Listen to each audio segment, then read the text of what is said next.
Hello again folks, Paz49 here, thanks for subscribing. Now, it is the 2nd of September, the 13th is just around the corner, and as you all know, it is the Tommy Robinson March or protest. It's going to be huge. It's going to be absolutely massive. There's people and politicians from around the world attending and giving speeches. However, not one British politician is turning up. Why is that?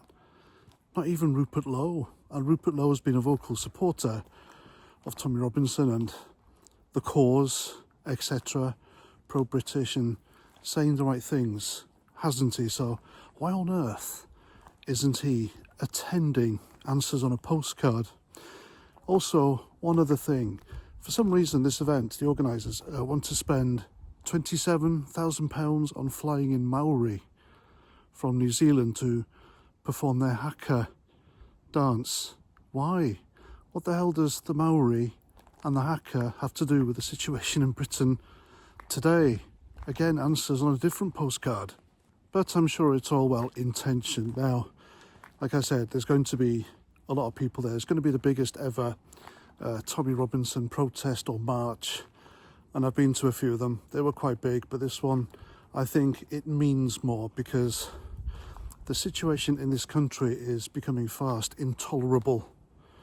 And by that, I mean people are really angry. Things are kicking off. I told you in a previous video, this country's going to kick off, and it is. It really is. I go to these protests, I speak to people, and they're very angry with how we have all been treated, and a lot of them, including myself, are coming to the realization that the protests aren't working. I'm not suggesting that things escalate, I wouldn't do that, but it's heading that way. Despite all the protests in Canary Wharf, Epping, Cheshire, elsewhere in the country, across the land, which will spread, by the way, and will get bigger and worse, the government aren't listening. Only over the weekend, a news article by the Daily Mail exposed that illegal migrants were given brand new £300,000 three-storey townhouses with bills paid. I'm not making this up. If you're watching from the United States or abroad, yes, that's what our government are doing. Only a few weeks ago, they passed a law that confirmed that illegal migrants have more rights than we do, British taxpayers. I appreciate that it might be a short amount, very small amount of genuine refugees or asylum seekers amongst these people coming here every day on their little dinghies across the channel from France, war-torn France. They're escaping war-torn countries, according to the lefties and the refugees welcome mob. Is Pakistan at war? No. France? No. Germany? No. All the countries between here and the Middle East, none of them are at war, apart from maybe Ukraine. Oh, Ukraine is at war. I do apologise. So why here? Again, it begs the question. But when their government are giving them £300,000 townhouses with bills paid, they're advertising for it. Keir Starmer might say, we're going to smash the gangs, but he's not. He's encouraging them over. They reckon they've sent back 35,000 illegal migrants, but where? Where's the evidence? I can't find it. Can you? Again, answers on a third postcard. And they're just some of the reasons why people are going to be attending this march on September the 13th. Only the other day at Epping, a female got arrested for waving the Union flag.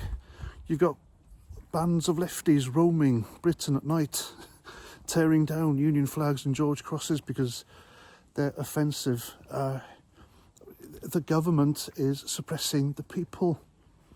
A government that puts foreigners above their own people is no legitimate government at all. Despite being democratically elected, I haven't benefited from a Labour government, have you?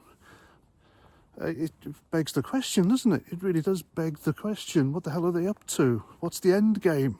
And so the reason people are going to the Tommy Robinson March or protest on the 13th of September is because we've all had enough. And to be fair, it's not just Starmer and the Labour government. We had 14 years of the Tories doing nothing whatsoever. They just sat in government and did sod all. Nothing. They hampered Brexit, and again, they just allowed this open border nonsense with no action whatsoever. Well, the time for action is now, otherwise it'll get worse, folks, it will. And this country will be heading for some sort of civil war or conflict. Nuts, absolutely nuts. And I know Tommy Robinson has said that people shouldn't turn up with flares and masks. It should be a serious yet happy occasion where we all come together to show the government and the world that the British people will not be cowed. But something's going to happen, isn't it? There'll be something. I can feel it in my bones. I don't want to give people the willies and all that, but such an occasion is too tempting for someone or something to do whatever, in my opinion. But that's just me. Again, I'm not trying to scare you. I'm telling you my feelings, my thoughts. That's the mood of the country. People are angry, people are scared. And the government, our government, isn't looking after us. They're not putting us first. The first job of a government is to look after its people, defend its people, and they're not doing that. They're really not doing that. So we need a new general election. And we need some sort of rule in place where if a politician becomes Prime Minister and within a certain time frame they don't live up to their promises, don't deliver their manifesto, then they get removed.